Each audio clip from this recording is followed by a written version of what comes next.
todos juntos agora. Eu quero ser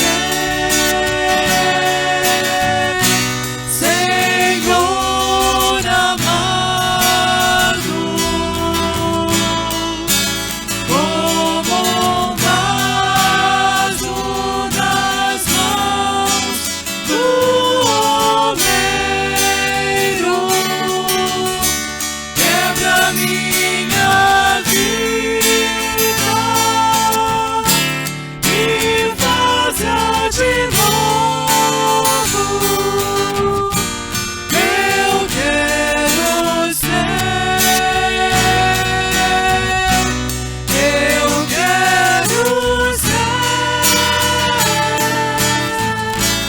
um vaso novo.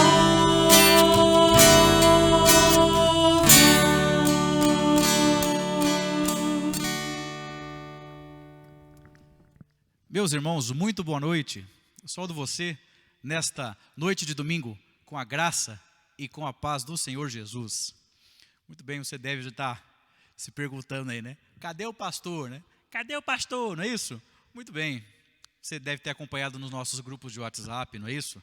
A questão da nossa irmã Ellen, né? Que está com suspeita de Covid, nós ainda não temos a confirmação, mas por conta disso a família toda está de quarentena, está em casa, reservada, e nós estamos aqui nessa noite para juntos cultuarmos ao nosso Deus. Você que está aí na sua casa, não está apenas assistindo o culto, mas você está também prestando o culto. O nosso pastor Ricardo também vai participar do culto desta noite, ele nos trará a mensagem, mas ela vai ser transmitida lá da sua casa, lá do seu confinamento, ok? Eu convido você neste momento a abrir a sua Bíblia, na carta de Paulo aos Gálatas, no capítulo 2, nós vamos ler o versículo 20. Acompanhe conosco aí, carta de Paulo aos Gálatas, capítulo 2, versículo 20, que diz o seguinte: logo, já não sou eu quem vivo, mas Cristo vive em mim. E este viver que agora tenho na carne, vivo pela fé no Filho de Deus, que me amou e a si mesmo se entregou por mim.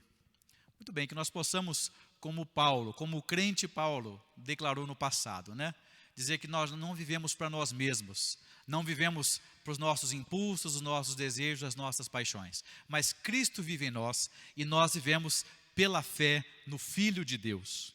Muito bem, eu convido você nesse momento a abrir os seus hinários ou acompanhar conosco na projeção o hino número 42, O Grande Amor de Deus. Um hino belíssimo, né? Escrito, vimos alguns domingos atrás a história dessa composição, escrita pela nossa irmã do passado, Fanny Crosby, não é?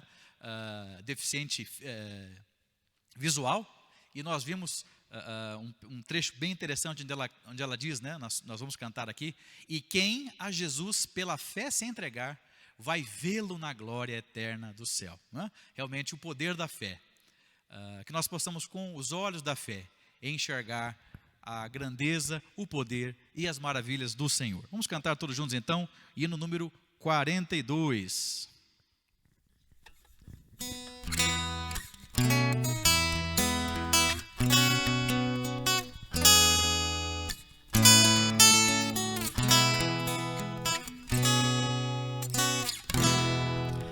A Deus demos glória por seu grande amor, o Filho bendito por nós todos deu, e graça concede ao mais vil pecador, abrindo-lhe a porta de entrada do céu. Exultai, exultai, vinde todos louvar a Jesus Salvador, a Jesus Redentor. A Deus demos glória, porquanto do céu seu Filho bendito por nós todos deu. Ó graça real, foi assim que Jesus, morrendo seu sangue por nós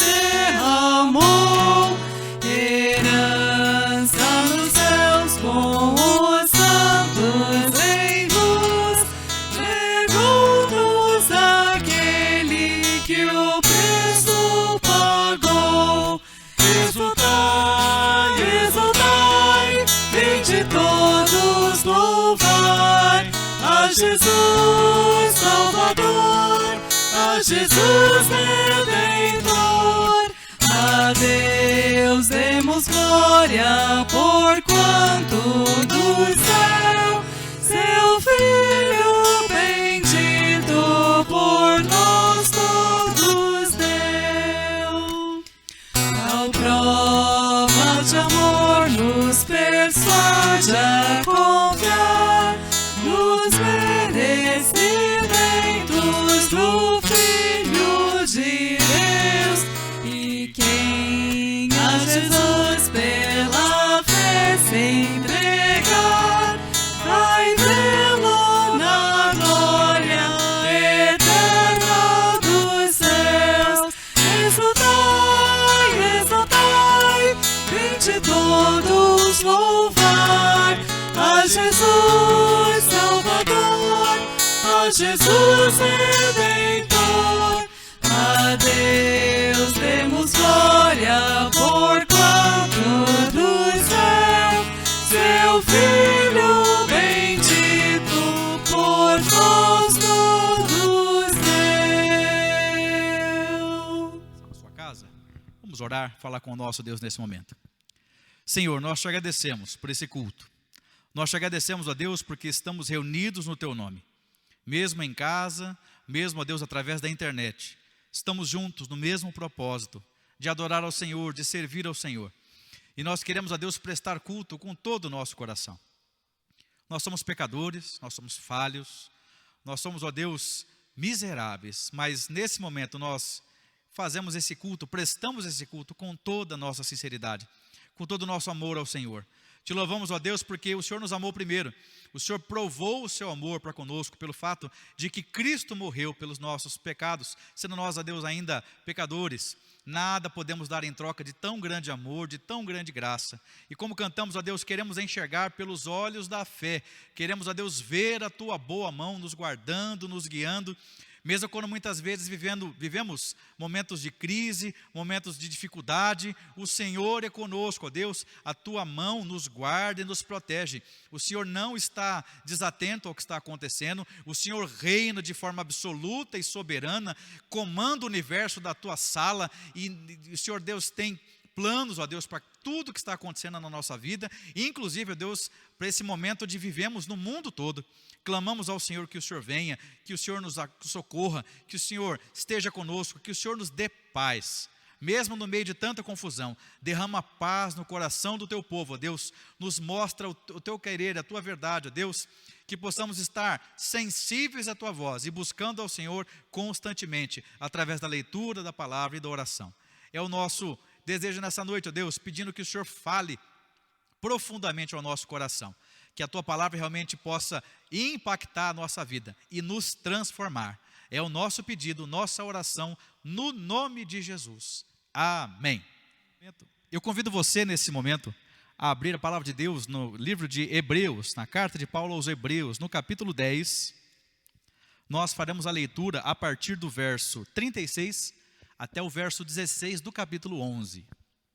Abra aí a palavra de Deus em Hebreus, capítulo 10. Vamos começar a leitura no versículo 36 e prosseguir até o versículo 16 do capítulo 11. Vamos lá, vamos ler todos juntos? Eu aqui e você daí. Vamos lá então? A partir do verso 36. Com efeito, tendes necessidade de perseverança, para que, havendo feito a vontade de Deus, alcanceis a promessa.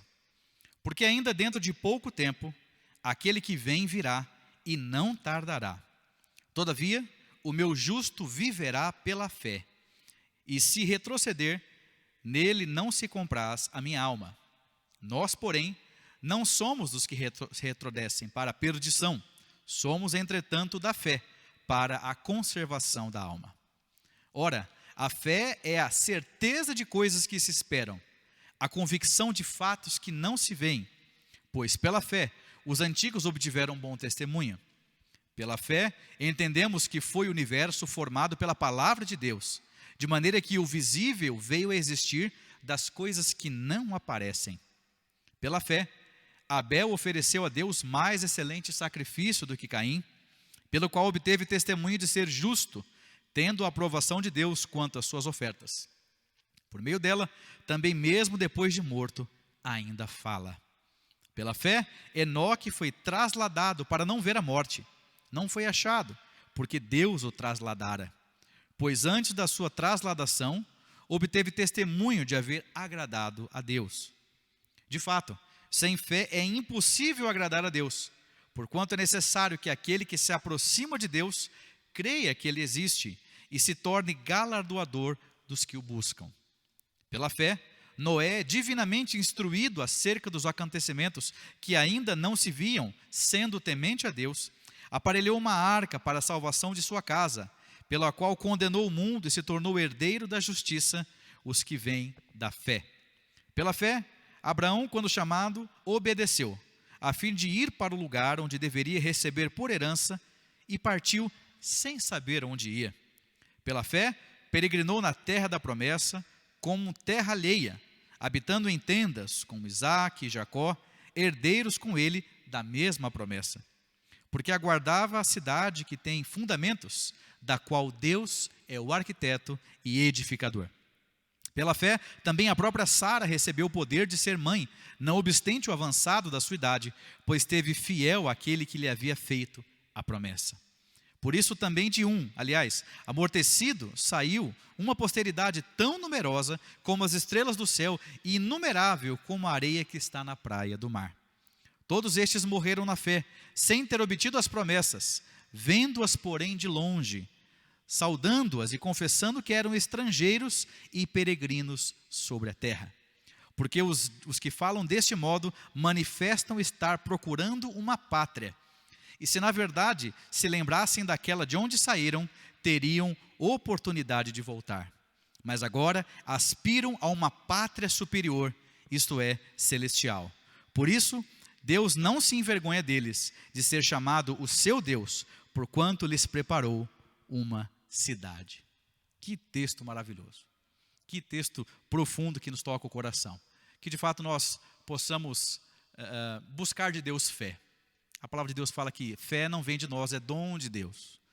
A palavra de Deus fala que se nós tivermos uma fé do tamanho de um grãozinho de mostarda, nós vamos poder transportar montes. Qual é o tamanho da nossa fé? Será que temos fé em Deus apenas quando as coisas vão bem?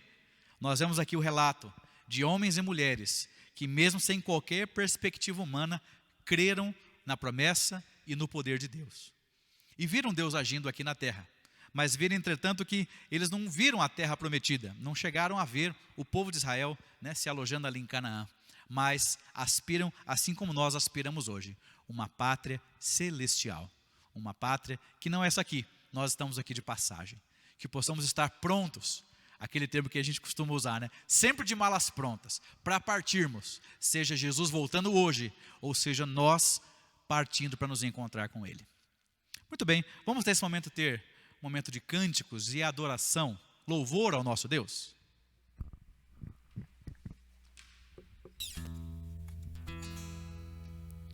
Vamos cantar todos juntos. Quero louvar-te, sempre mais e mais, servir-te, quero amar-te.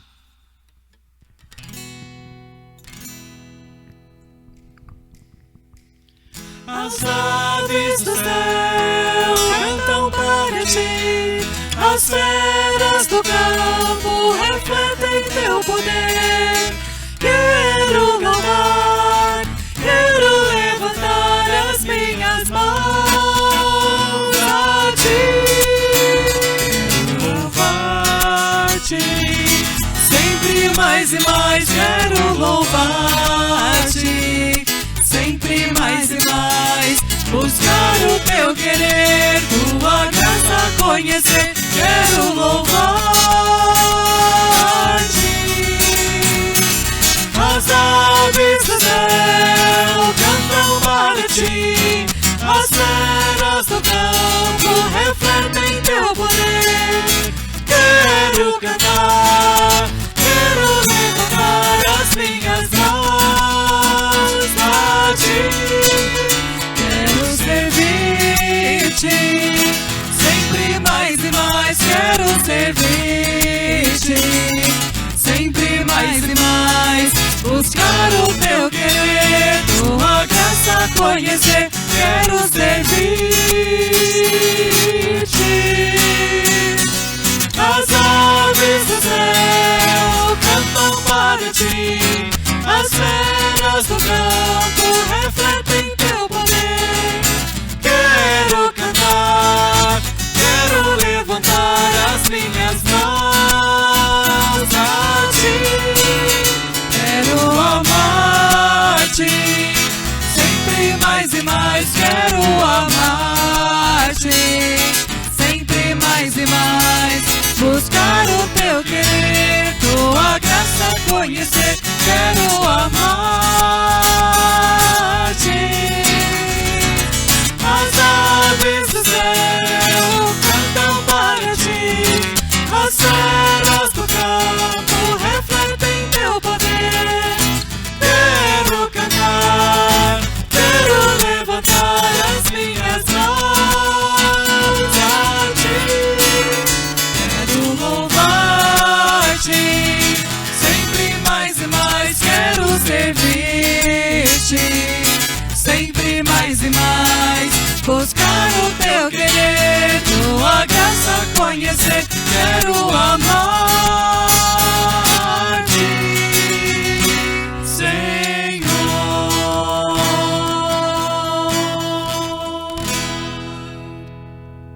Amém. Vamos cantar nesse momento.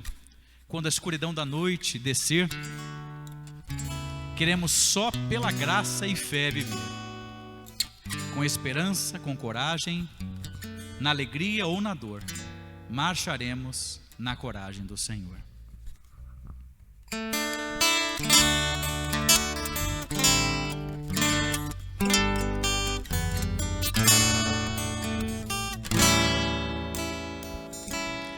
Nós queremos ouvir tua voz, teu louvor sempre esteja entre nós. Queremos ser, Senhor, mais sábios na verdade, no amor. Marcharemos na coragem do Senhor.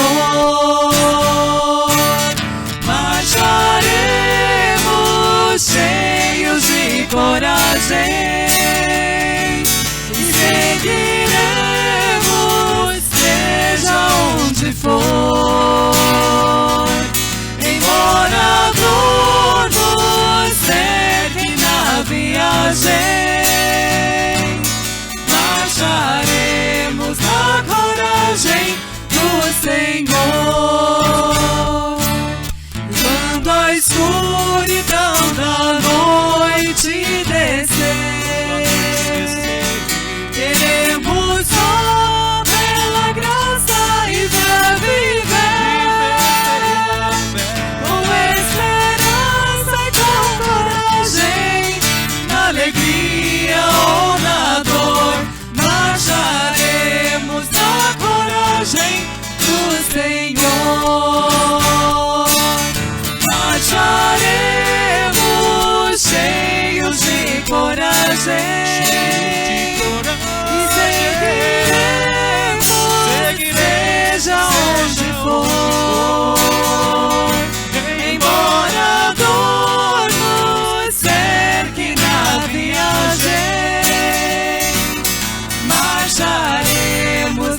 marcharemos na coragem do Senhor. Vamos encerrar esse momento cantando aquela bela passagem do livro de Apocalipse, onde o povo de Deus reunido, já transformado pela glória, reunidos, vestidos com vestiduras brancas e palmas nas mãos, em meio de anjos, criaturas celestes, cantando esse belo trecho: ao nosso Deus que se assenta no trono e ao Cordeiro pertence a salvação.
Com os olhos fechados, dedicando o seu louvor de coração sincero ao Senhor. E o louvor e a glória e a sabedoria e as ações de graça e a honra e o poder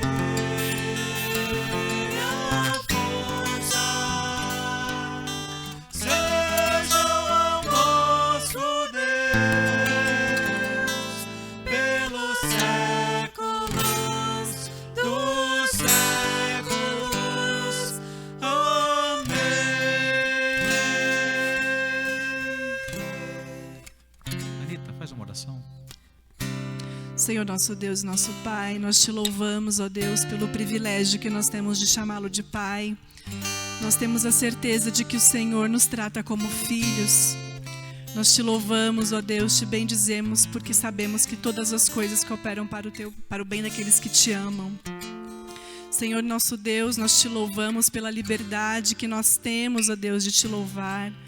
Nós te louvamos porque nós temos, ó Deus, o privilégio de erguer as nossas mãos, as nossas vozes. Nós podemos, ó Deus, te louvar com todo o nosso ser. Te agradecemos, ó Pai amado, pelo privilégio de estar aqui na tua casa, de poder te louvar onde quer que nós estejamos.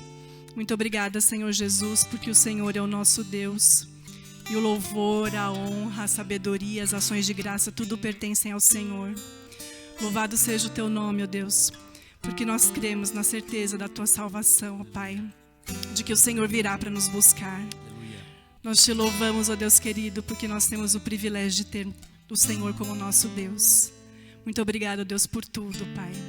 Nós te louvamos e tudo te agradecemos. Em nome de Jesus. Amém. Amém.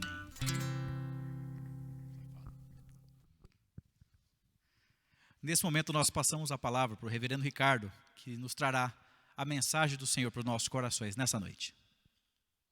Meus caros irmãos, eu os saúdo com a graça e a paz do Senhor Jesus. Quero convidá-los a abrirem as suas Bíblias no Evangelho de Mateus, capítulo 15. Nós leremos do verso 21 ao verso 28. Evangelho de Mateus, capítulo 15, versos 21 a 28. Hoje nós estudaremos, meditaremos no texto de Mateus 15 e o nosso tema é uma fé aprovada. Eu convido vocês então a lermos juntos a Escritura, a palavra do nosso Deus, que nos diz assim: partindo Jesus dali, retirou-se para os lados de Tiro e Sidom. E eis que uma mulher cananeia, que viera daquelas regiões, clamava: Senhor, filho de Davi, tem compaixão de mim. Minha filha está horrivelmente endemoniada. Ele, porém, não lhe respondeu palavra. E os seus discípulos, aproximando-se, rogaram-lhe: despede-a, pois vem clamando atrás de nós. Mas Jesus respondeu: não fui enviado senão às ovelhas perdidas da casa de Israel.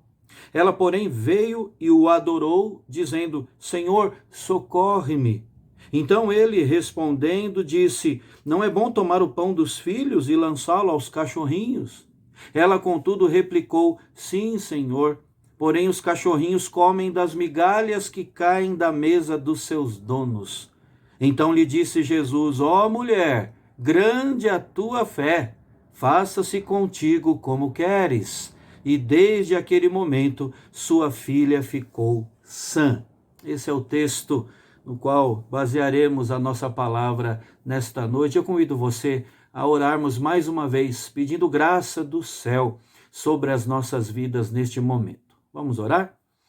Querido Deus, nosso Pai, nós somos muito pequenos, necessitados de direção nas nossas vidas.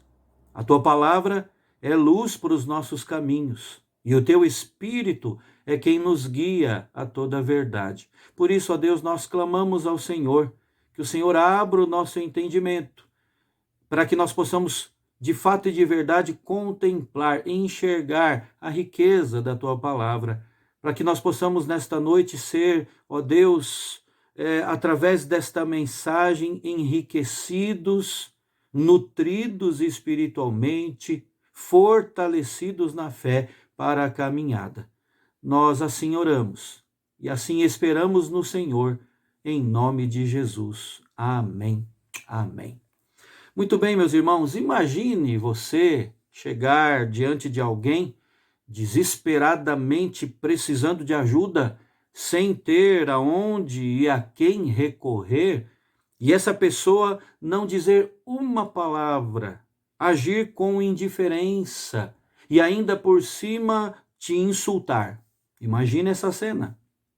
Poucas coisas são mais dolorosas do que o silêncio e a indiferença, não é?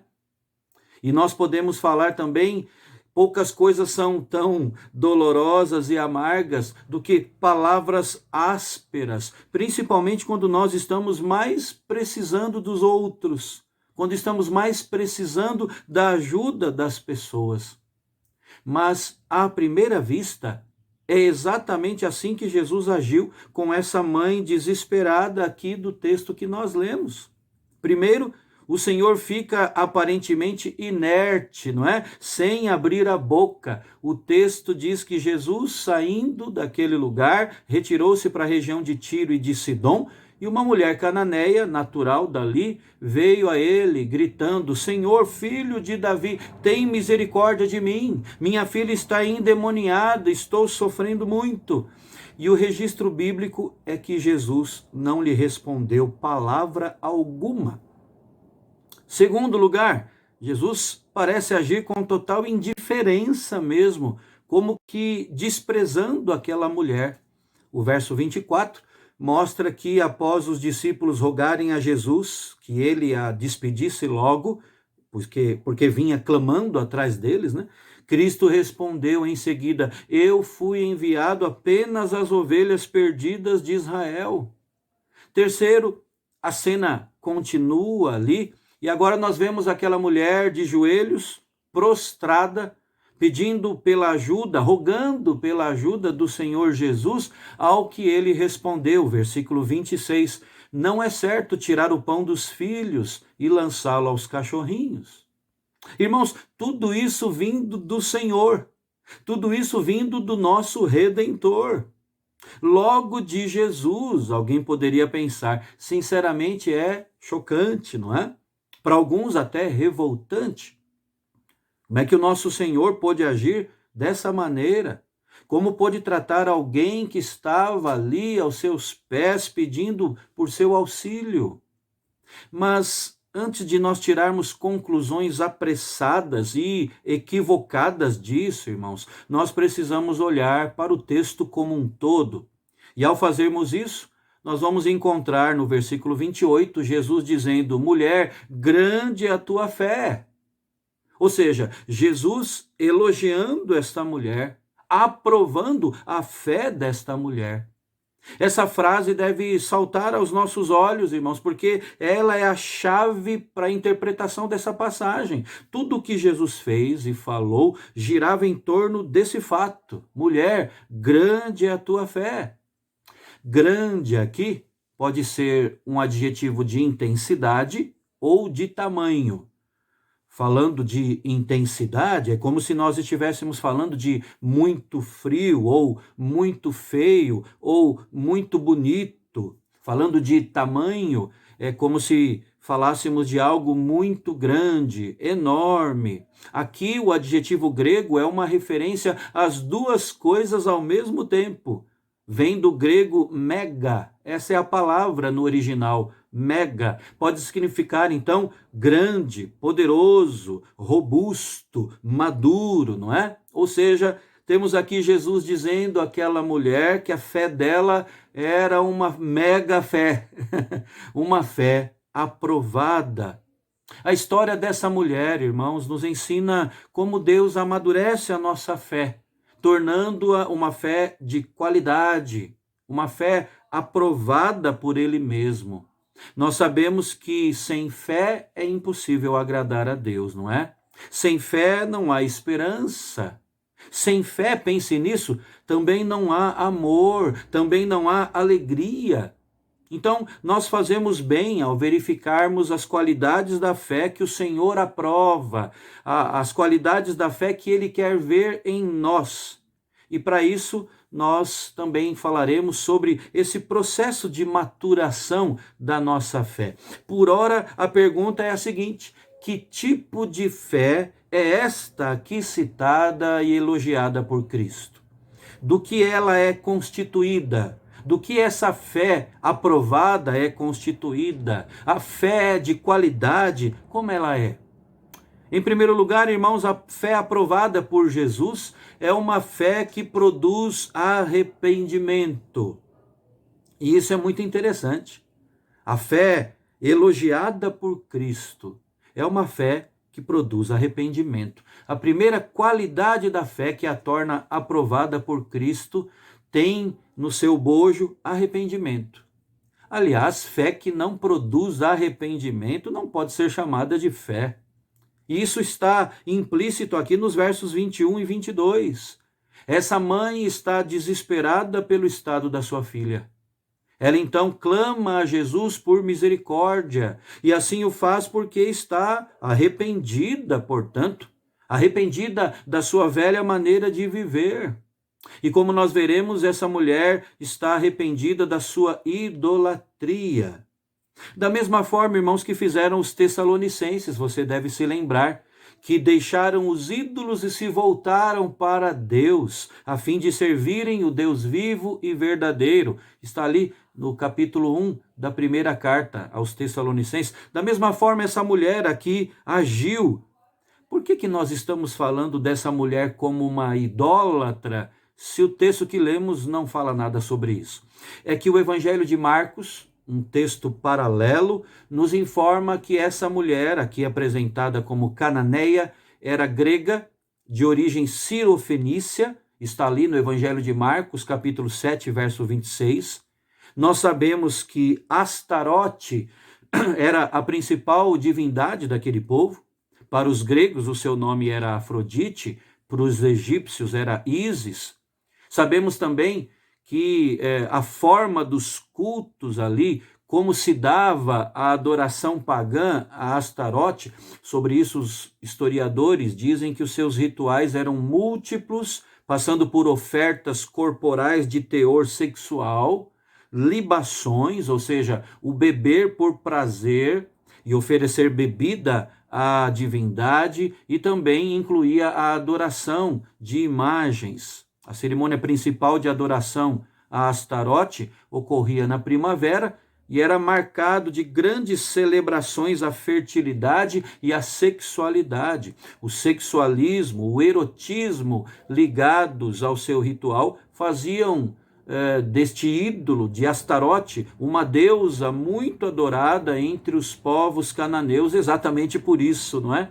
Portanto, irmãos, não é difícil pensarmos aqui, conjecturarmos de onde veio o demônio que atormentava e fazia a filha dessa mulher sofrer. Com muita probabilidade veio dessa espiritualidade perversa e demoníaca. Só que agora aquela mãe estava arrependida de seu passado e clamava pela misericórdia de Jesus sobre a vida dela e de sua filha. A fé que é aprovada por Cristo, irmãos, é marcada, é pontuada pelo arrependimento. Curiosamente, ouvimos muito hoje em dia as pessoas dizerem que não se arrependem de nada, não é? É quase como um troféu, né? As pessoas se gabam disso até. Eu não me arrependo de nada. A tendência popular é de buscar uma vida sem arrependimentos. Então, filósofos, influenciadores digitais, pessoas em geral, divulgam isso em alto e bom som, né? Nós devemos viver essa vida sem essa história de arrependimentos. Por exemplo, a autora e coach, aliás, os coaches estão muito na moda, né? E eu concordo com alguém que disse que essa questão dos coaches muitas vezes um outro nome para a teologia da prosperidade. Eu e você precisamos atinar para isso. Um outro formato da teologia da prosperidade. Mas a autora e coach Grace Blurock escreveu um artigo para o The Huffington Post em 2017, com o objetivo de dar aos leitores 10 maneiras de viver a vida sem arrependimentos.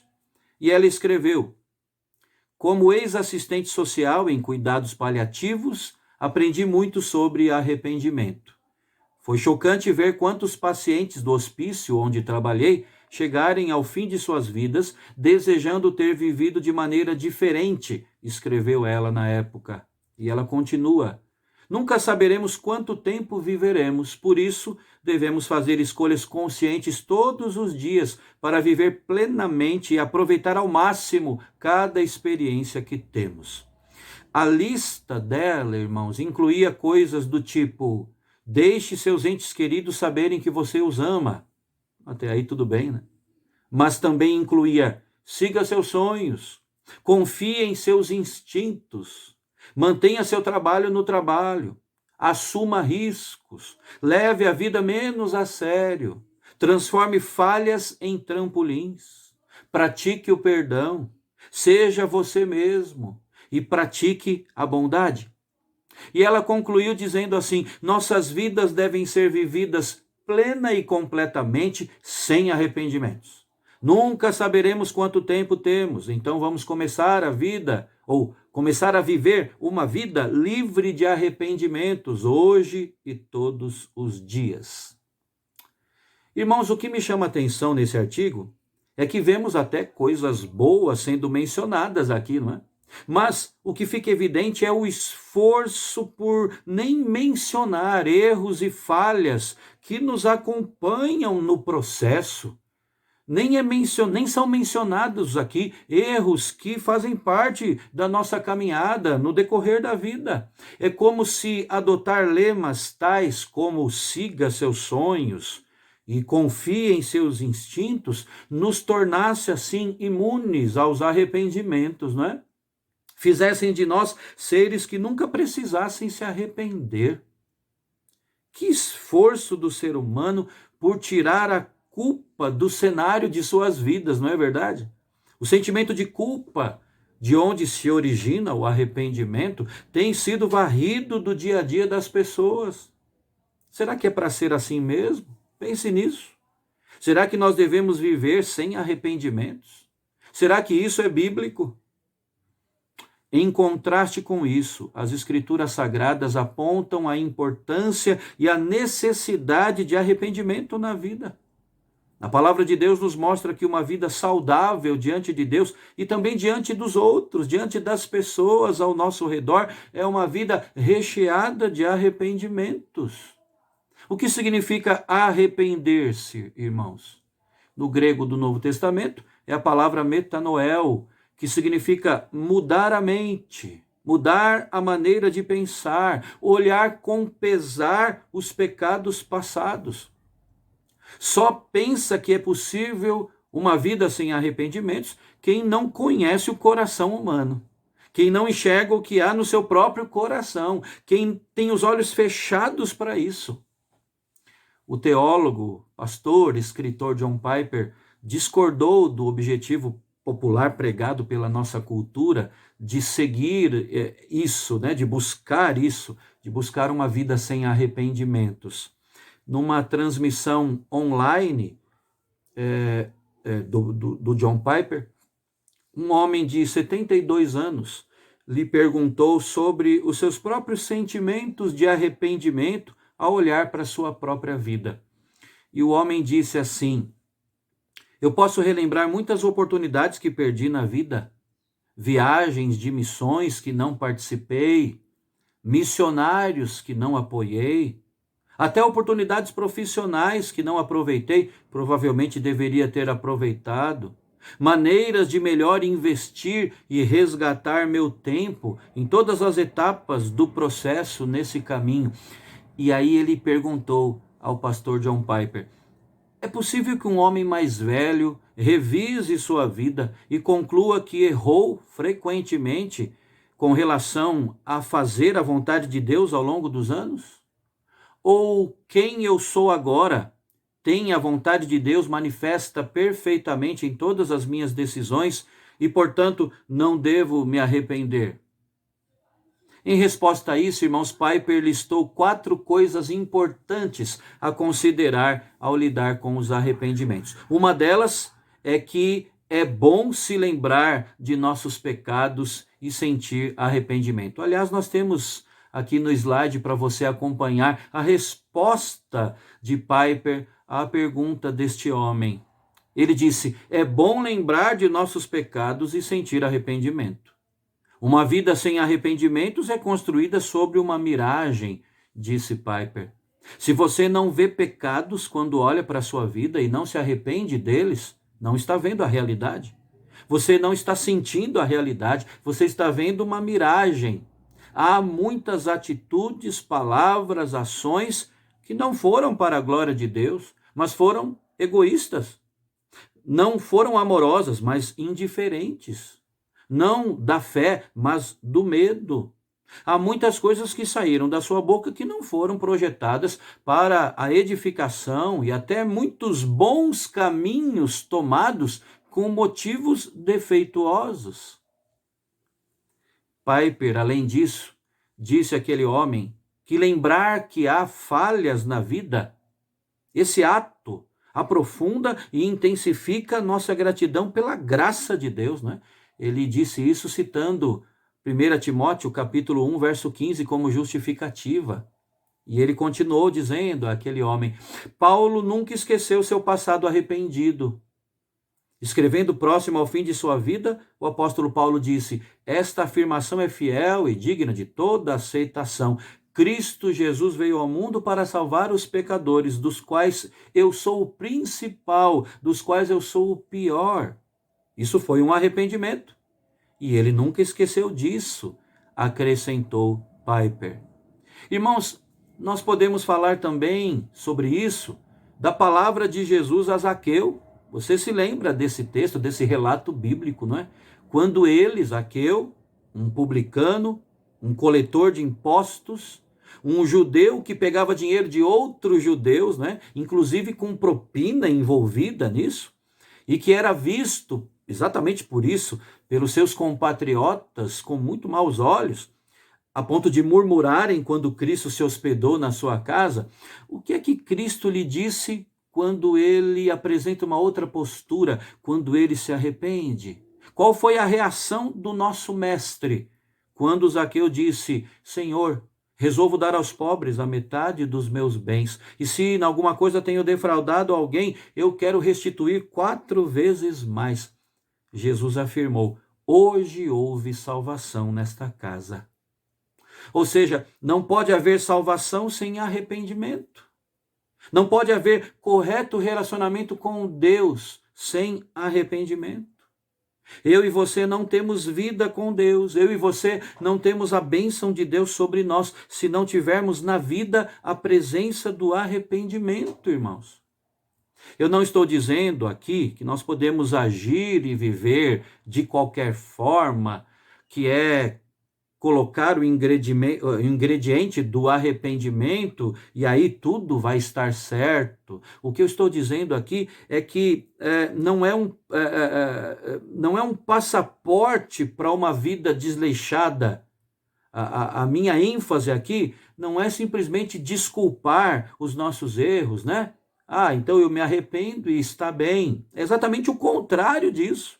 Estou falando da necessidade de arrependimento justamente porque nós levamos Deus muito a sério e porque nós conhecemos a nós mesmos, não é? A fé que é, por assim dizer, a fé que é aprovada e elogiada por Cristo é uma fé cheia de arrependimentos, irmãos. É uma fé que produz arrependimentos em todas as etapas da nossa caminhada. É uma fé que nos leva a enxergar simultaneamente quem nós somos e quem é o nosso Deus. Então, de que lado você está nessa questão, hein? Você tem tentado empurrar para debaixo do tapete todo e qualquer sentimento de culpa? Tem tentado viver sem arrependimentos? Isso é muito sério, irmãos, muito sério. Mas um segundo ponto no texto lido é que a fé aprovada por Cristo é uma fé que possui conteúdo. Uma fé com conteúdo. Outra qualidade da fé elogiada por Cristo é o seu conteúdo. E nós vemos isso no clamor da mulher cananeia, não é? Verso 22 aqui, vamos ler? O texto diz assim: e eis que uma mulher cananeia, que viera daquelas regiões, clamava: Senhor, filho de Davi, tem compaixão de mim, minha filha está horrivelmente endemoniada. Irmãos, quanto conteúdo nessa pequena declaração de fé! Esta mulher tinha ouvido de terceiros sobre Jesus, sobre seus ensinamentos, sobre seus milagres, sobre suas atitudes. Alguns, vamos lembrar o que acontecia naquele contexto, alguns acreditavam que ele era o Messias prometido de Israel, mas outros o tinham como o próprio filho do diabo, não é? Só que essa mulher creu em Cristo com toda a fé do seu coração. Ela o recebeu como o Messias anunciado pelos profetas. Reparem no que ela disse: filho de Davi, filho de Davi. Para ela, irmãos, Cristo era o seu Senhor pessoal, e com estas poucas palavras, ela demonstrou uma grande compreensão do plano redentor do nosso Deus. Ela viu que Cristo era aquele que havia de vir. Ela enxergou em Cristo o Salvador prometido, o tão esperado pelo povo de Deus. E mais até, com essa declaração, essa mulher demonstrou que confiava nas Escrituras, não é? Pois foi lá no Velho Testamento que tudo foi predito, pré-anunciado, todos os detalhes da vinda do Messias, e ela agora clama: Senhor, filho de Davi, demonstrando essa compreensão toda. Irmãos, a fé de qualidade, a fé que o Senhor Jesus aprova, tem esse selo, vamos dizer assim, tem conteúdo bíblico. É uma fé respaldada nas promessas reveladas na Bíblia, que tem o Senhor Jesus como o centro. E como é importante falar sobre isso nesses dias de tanta superficialidade, não é?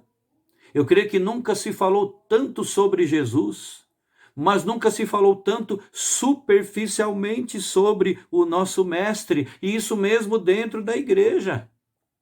Atividades superficiais, cânticos superficiais, sermões, mensagens superficiais, que produzem, portanto, crentes superficiais, né? Infelizmente não tem havido profundidade, não há conteúdo na crença de muita gente. Aliás, por falar em cânticos superficiais, o movimento gospel, assim chamado, né, produziu muito disso. Eu falo sobre isso com dor no coração. Vocês sabem como a gente gosta da área musical na igreja, na vida do povo de Deus. Mas de 30 anos para cá, muita coisa superficial foi colocada no mercado e foi consumida pela igreja. Só que coisas sem conteúdo.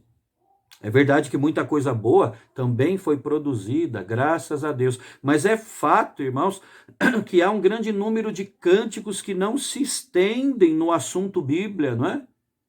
Que não se aprofundam ao falar do Evangelho, ao anunciar Cristo. Cânticos, músicas que tratam de coisas elementares apenas.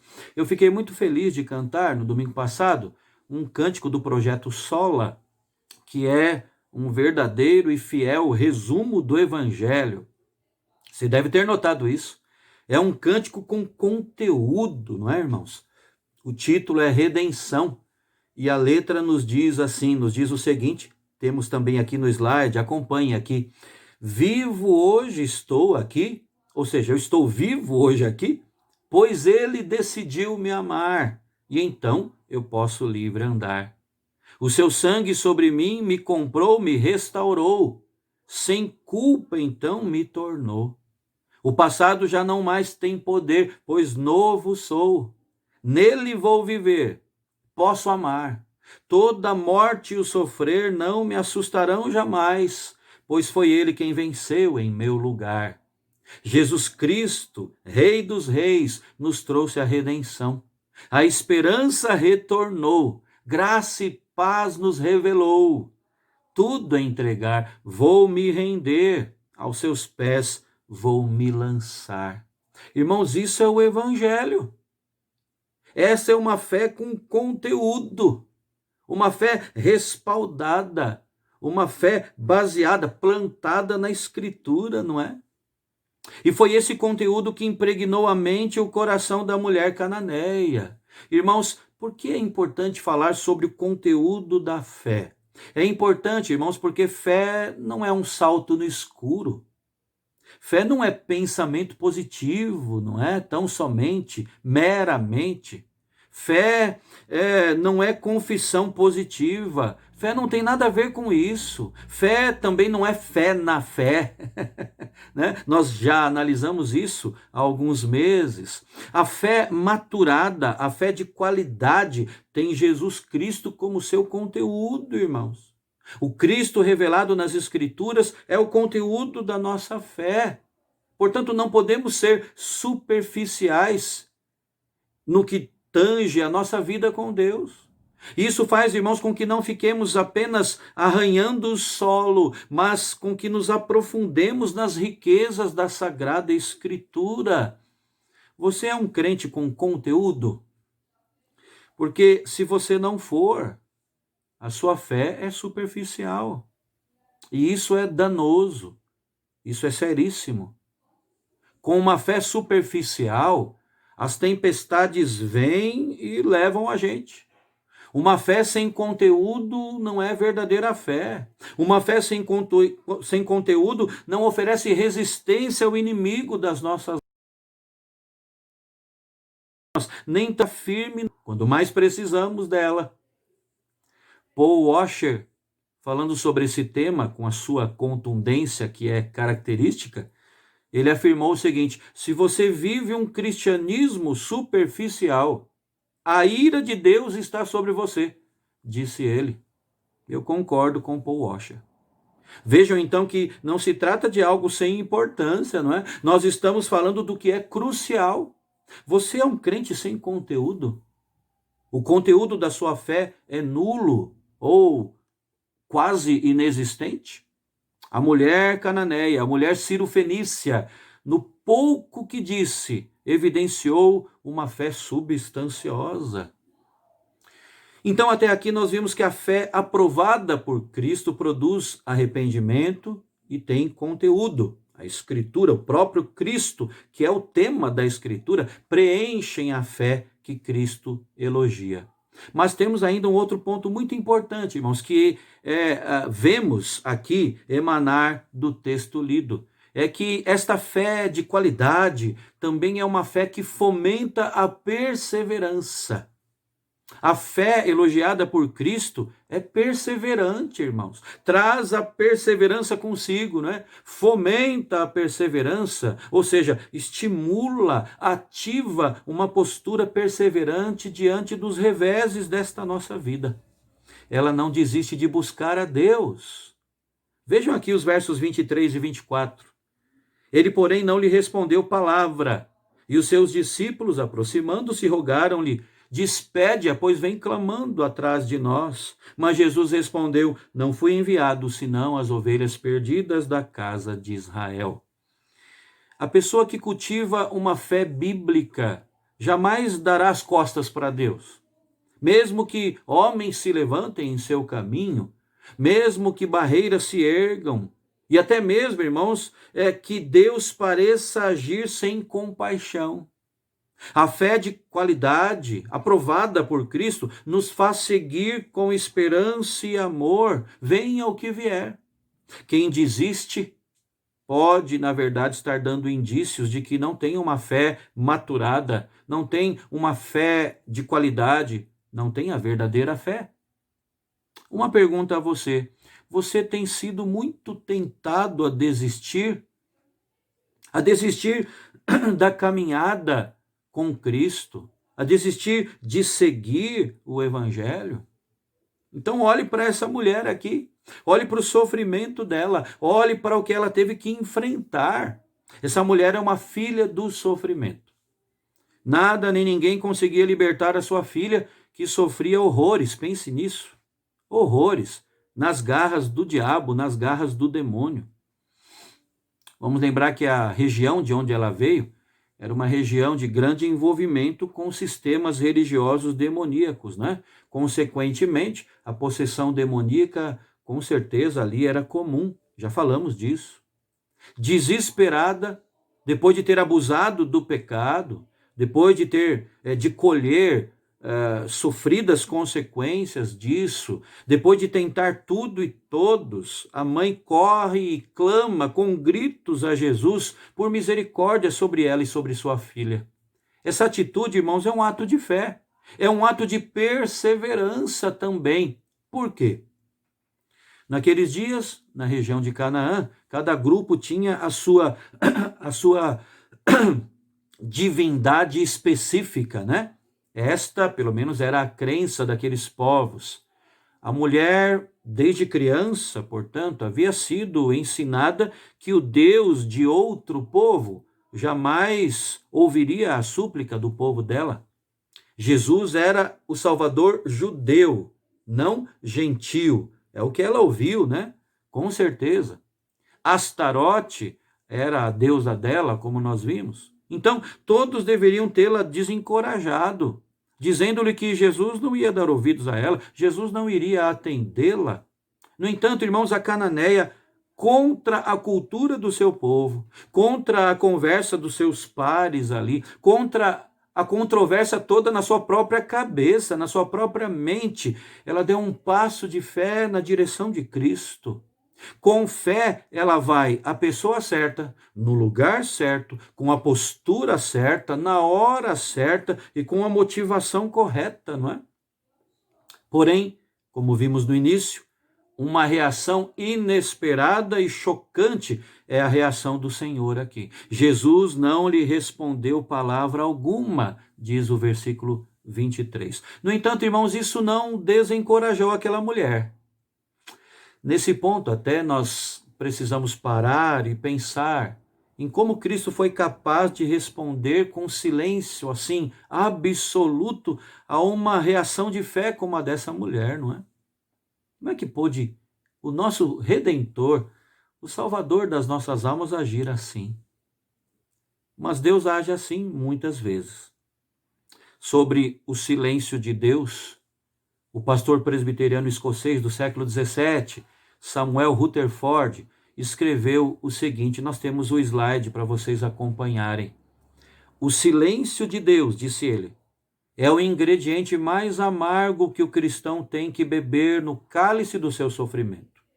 Ele é para o cristão o que há de mais próximo do inferno na terra.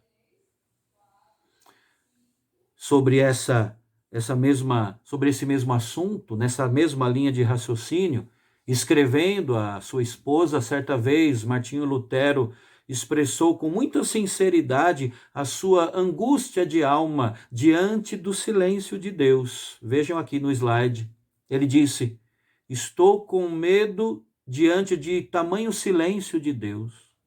Parece que ele está morto. Irmãos, o silêncio de Deus é cortante, sem dúvida. Mas é assim apenas para o Filho de Deus, apenas para o que crê. Isso já nos diz até alguma coisa sobre a razão do silêncio de Deus, não é? O descrente não se importa com o silêncio de Deus. Pense nisso.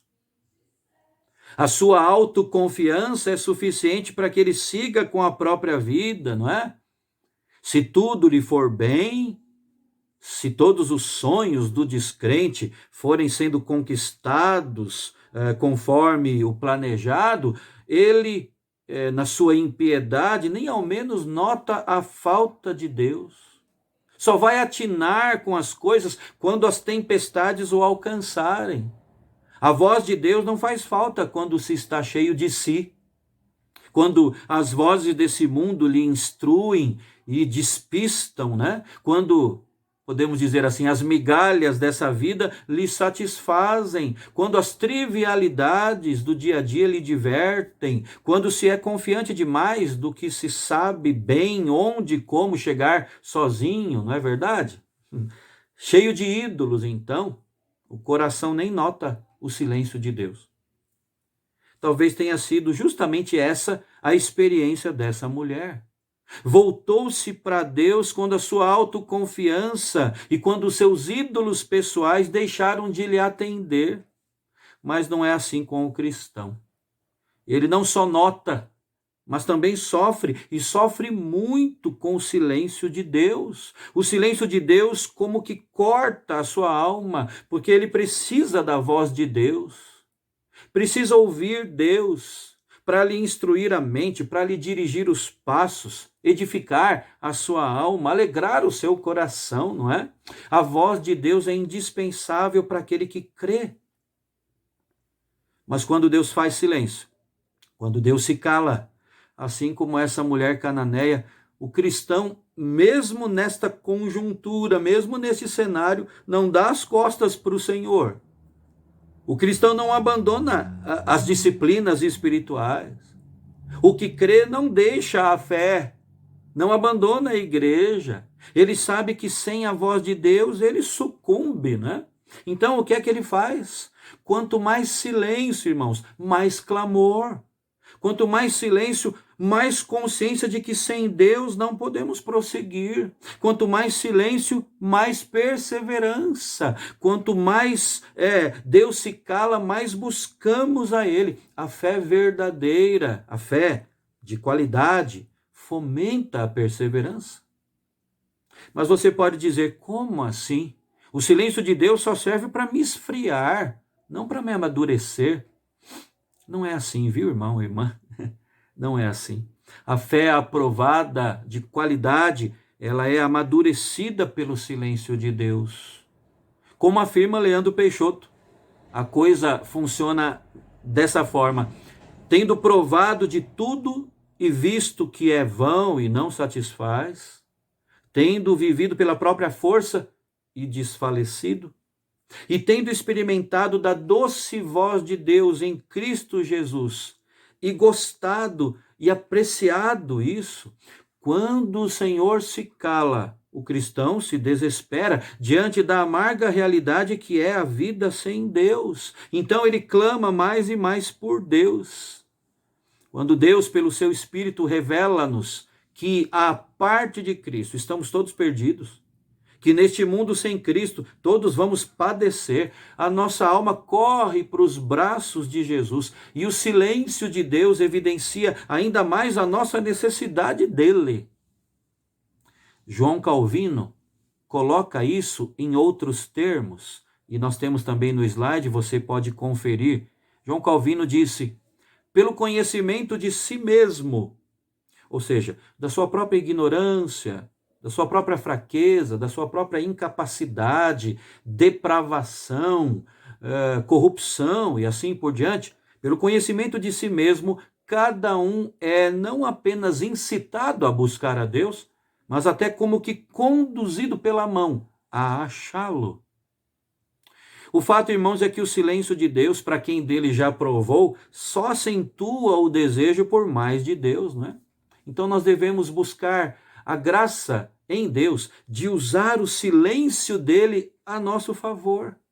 O silêncio de Deus amadurece a nossa fé, irmãos. A mulher cananeia continuou clamando ali, não é? Ela se prostrou aos pés de Cristo, o que não fica claro aqui em Mateus 15, mas está claro no texto paralelo de Marcos capítulo 7. É dito ali que ela se prostra aos pés do Senhor, ou seja, ela não desiste, ela continua rogando o auxílio do Mestre. E ainda quando Jesus lhe respondeu de forma contrária, dizendo assim, não é bom tomar o pão dos filhos e lançá-lo aos cachorrinhos, como que dizendo que a bênção não era para ela, né? O que nós vemos, irmãos, é essa mulher perseverando na fé. Ela disse, sim, Senhor, porém os cachorrinhos comem das migalhas que caem da mesa dos seus donos. É como se ela estivesse dizendo ao Senhor, olha, eu entendo que eu não sou do povo que o Senhor trata mais de perto. Eu sou como um cachorrinho, não sou um filho, mas os próprios cachorrinhos ainda comem das migalhas. Por causa disso, irmãos, Jesus lhe disse, ó mulher, grande é a tua fé, uma mega fé. A fé aprovada por Cristo, irmãos, é uma fé que fomenta, é uma fé que ativa a perseverança. Essa mulher teve sua fé amadurecida e a sua filha foi curada, diz o texto. Após elogiar a sua fé, Jesus lhe disse assim, faça-se contigo como queres. e desde aquele momento sua filha ficou sã. Nós temos muito mais a extrair desse texto, irmãos, mas eu quero concluir fazendo aqui algumas aplicações. Façamos um autoexame. A fé que eu tenho, a fé que você tem, é de qualidade? Seria elogiada por Cristo? Podemos dizer que nós temos uma fé aprovada pelo Senhor? Obviamente, eu não estou falando aqui estritamente da fé salvadora, não é? Nós sabemos, pelas Escrituras, que a fé não é originada em nós mesmos, não é? Ela nos é dada pela graça de Deus. Cristo é o autor e consumador da nossa fé. A fé é dos eleitos de Deus, por isso, vem dele e nos atinge por graça. O que eu estou me referindo aqui é ao que decorre da fé salvadora, não é? É aquilo que pontua o nosso relacionamento diário com Deus em meio às dificuldades desta vida, que também é fruto da graça do Senhor, como tudo mais na nossa vida, mas que tem a nossa participação ao desenvolvermos a nossa salvação com temor e tremor, como nós lemos na carta de Paulo aos Filipenses, aliás, um texto muito interessante, porque coloca lado a lado a nossa parte no desenvolvimento da salvação, debaixo da ação de Deus em nós, né? Paulo diz ali, desenvolvei a vossa salvação com temor e tremor, porque Deus é quem efetua em vós tanto o querer como o realizar. Filipenses capítulo 2. Então, debaixo da ação do Senhor, irmãos, repito, porque sem ela nenhum de nós subsiste, debaixo da ação do Espírito em nós, nós temos sim uma responsabilidade espiritual e precisamos analisar que tipo de fé nós temos demonstrado. Será que a nossa fé é uma fé aprovada por Cristo? Como já disse alguém, as crises revelam as nossas fraquezas. Será que no meio desta crise vivida por todos nós, o que tem sido exposto, o que tem sido trazido à tona, é uma fé que não é madura, é uma fé que não é de qualidade? Porque a verdadeira fé, a aprovada por Cristo, é uma fé nesses moldes, irmãos. Uma fé que produz arrependimento, uma fé que possui conteúdo, não é meramente de superfície, não é uma fé rasa. E é uma fé que fomenta a perseverança. Então eu termino colocando algumas coisas para você sobre o arrependimento que a fé aprovada por Cristo produz. Eu lhe pergunto, à luz do que nós falamos hoje, do que é que você precisa se arrepender então? Do que é que você precisa se arrepender, mas até agora não houve indícios disso aí no seu próprio coração? Você é mais um adepto da turma que busca viver sem arrependimentos? Cuidado, viu? Vamos trazer aqui a palavra de Jesus, escrevendo a uma igreja, falando a seus servos e servas: tenho contra ti que abandonaste o teu primeiro amor. Lembra-te, pois, de onde caíste, arrepende-te e volta à prática das primeiras obras. Arrepende-te. Sobre o conteúdo da fé, ou de uma fé com conteúdo, eu lhe pergunto, irmão e irmã, ao olhar para a sua relação com Deus, o que é que você vê? Uma fé apenas superficial ou uma fé com conteúdo? O que é que falta na sua vida para que haja uma fé mais profunda, com conteúdo bíblico, uma fé bem firmada? O que falta? Falta estudo sério da Escritura? Falta debruçar mais na Escritura, com mais zelo? Ou falta abrir mão dos seus pressupostos e aceitar o que está na palavra do Senhor, o que nos foi revelado pelo Senhor na sua palavra? E sobre a perseverança, eu quero lhe perguntar, a sua fé em Cristo tem feito com que você não desista frente aos embates do seu dia a dia? Ou você tem sido vencido, tem sucumbido pela desistência, pelo ressentimento, quem sabe, pelas frustrações? Diante das pressões, diante do inesperado, a sua fé é igual à da mulher cananeia, sobre a qual nós estudamos hoje? Uma fé perseverante, A sua fé é desse tipo, uma fé que não desiste de buscar a Deus. Sobre isso eu trago aqui a conclusão da parábola do juiz iníquo, está ali em Lucas capítulo 18, né? Um texto que se encaixa muito bem com o que nós estamos abordando aqui hoje. Cristo disse ali: não fará Deus justiça aos seus escolhidos, que a ele clamam dia e noite, embora pareça demorado em defendê-los? Digo-vos que depressa lhes fará justiça. Contudo, quando vier o Filho do Homem, achará porventura fé na terra? Vejam como Cristo arremata ali o seu ensino, né? A parábola do juiz iníquo. Contudo, quando vier o Filho do Homem, achará porventura fé na terra? Quando Cristo retornar, irmãos, o que está muito próximo, encontrará fé em nós? Uma fé como essa, aprovada por Ele mesmo? Que tipo de fé Cristo vai encontrar na minha vida e na sua? Que Deus continue derramando de sua graça em nós, irmãos, a fim de que, como servos responsáveis, vivamos com uma fé aprovada por Ele, uma fé que produz arrependimento, uma fé que tenha conteúdo, profundidade, uma fé que nos traga perseverança. Que assim seja, para a glória de Deus, para o nosso próprio bem. Amém. Amém. Muito bem, meus irmãos, estamos chegando ao final do culto dessa noite. Nós esperamos que tenha sido bênção para você, assim como foi para a minha vida.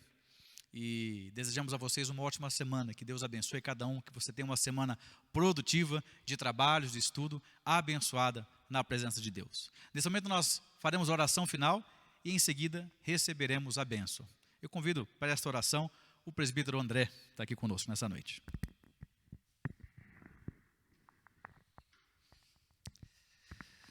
Vamos orar, irmãos. Ó Senhor nosso Deus, que privilégio, ó Pai, que alegria podemos cultuar o Teu santo nome, Senhor. Ó Deus, como é bom ouvir a Tua palavra, palavra que nos desafia, palavra que traz um impacto à nossa vida, ó Pai, e que essa mesma palavra, ó Deus, possa transformar a nossa vida, Senhor. Porque nós sabemos que ela é o Teu poder para isso, ó Pai. E nós cremos, ó Deus, que ela pode realmente mudar a nossa vida. Ó Deus, que sejamos desafiados realmente a mudarmos aquilo que é necessário para que realmente vivamos uma vida de retidão junto a Ti, ó Deus, fazendo aquilo que é a Tua vontade, ó Pai. Ó Deus, nós sabemos que somos falhos, que muitas vezes, ó Deus, nós buscamos as nossas vontades. Mas, ó Deus, nós queremos pedir, ó Pai, sabedoria, para realmente conduzirmos os nossos caminhos, os nossos passos, ó Pai, naquilo que é verdadeiro, naquilo que é digno, naquilo que é realmente do Senhor, ó Pai. Ó Deus, temos vivido momentos difíceis, momentos que realmente têm feito com que possamos refletir a partir da nossa vida, ó Pai. Ó Deus, esse tempo de pandemia, ó Pai, isolados, ó Pai, que realmente seja um tempo novo, um tempo de realmente buscarmos mais o Senhor, de estarmos mais ligados a Ti, ó Pai, buscando através da Tua palavra o conhecimento daquilo que o Senhor quer para nossas vidas, ó Pai. Ó Deus, nos ajude a sermos realmente servos fiéis, filhos obedientes, ó Pai. Nós queremos viver não a nossa vida, mas a vida daquela que o Senhor tem para nós. Uma vida com Cristo, aos pés do Senhor. Uma vida realmente diferente de tudo aquilo que já vivemos, ó Pai. Ó Deus, nos ajude realmente a trilharmos os Teus caminhos, porque são caminhos bons, ó Pai. Ó Deus, a Tua palavra diz que ao homem parece ter, há caminhos que parecem ser bons, mas que na verdade são caminhos que conduzem à morte, ó Deus. Nos livra desses caminhos, que o nosso coração, a nossa mente, ó Pai, que o nosso desejo esteja realmente firmado no Senhor, ó Pai, buscando as coisas do Senhor, pensando, ó Pai, de dia e de noite no Senhor, ó Deus, porque realmente longe do Senhor nós não somos nada. Ó Deus, nos ajude. Ó Deus, obrigado, ó Pai, porque o Senhor tem sido conosco, o Senhor tem nos acompanhado, o Senhor tem nos guardado, ó Deus. Ó Pai, cuida daqueles nossos irmãos espalhados por toda a face da terra. Ó Deus, daqueles que nos assistem hoje, ó Pai, aqueles que também estão cultuando o Teu nome junto conosco. Ó Deus, cuide da vida de cada um, do lar de cada um, da família de cada um deles, ó Deus. Que o Senhor seja o centro realmente de cada lar que está hoje ligado neste canal, ouvindo a Tua palavra, participando, prestando culto ao Senhor, ó Deus. Que realmente, ó Pai, o Teu Filho amado, o Teu Filho amado, Jesus Cristo, seja realmente aquele que seja o pilar das nossas vidas, ó Pai. Aquele que tem sustentado a todos nós, aquele que tem cuidado de cada um de nós, que Ele seja realmente a pessoa mais importante da nossa vida, Senhor. Ó Deus, nos ajude a realmente trilharmos os Teus caminhos. Nós queremos ser realmente cada dia mais parecidos com o Senhor. Ó Deus, que nós possamos cada dia mais estarmos firmados na Tua palavra, Senhor. A Tua palavra que realmente tem poder para transformar a nossa vida. Ó Deus, fique conosco durante essa semana. Abençoe a vida do pastor, da sua família, ó Deus. Cuide da saúde física deles, ó Pai. Que o Senhor possa restaurar a todos, aqueles irmãos que porventura estão também passando por enfermidades, ó Deus. Ó Senhor, restaura a saúde de cada um deles, ó Pai. Vai adiante, ó Deus, cuidando nos leitos, ó Pai, preparando tudo, Senhor, médicos, medicamentos, procedimentos, ó Deus, para que realmente o Teu povo esteja bem, ó Deus, com a saúde realmente restaurada pelo Senhor. Ó Deus, obrigado por esta noite, por este culto, pelo privilégio de poder louvar, adorar e bendizer o Teu nome. E é no nome de Cristo Jesus que nós oramos, gratos por tudo que o Senhor já fez por nós. Amém. E agora, irmãos, igreja amada, que a graça do Senhor Jesus, o amor de Deus, o nosso Pai, a comunhão, as consolações do Espírito Santo do Senhor, conosco estejam, conosco permaneçam, hoje e para todos sempre. Amém. Amém. Irmãos, uma semana abençoada na presença do Senhor, que seja uma semana, que sejam dias de uma fé fortalecida em Cristo. Um forte abraço em todos.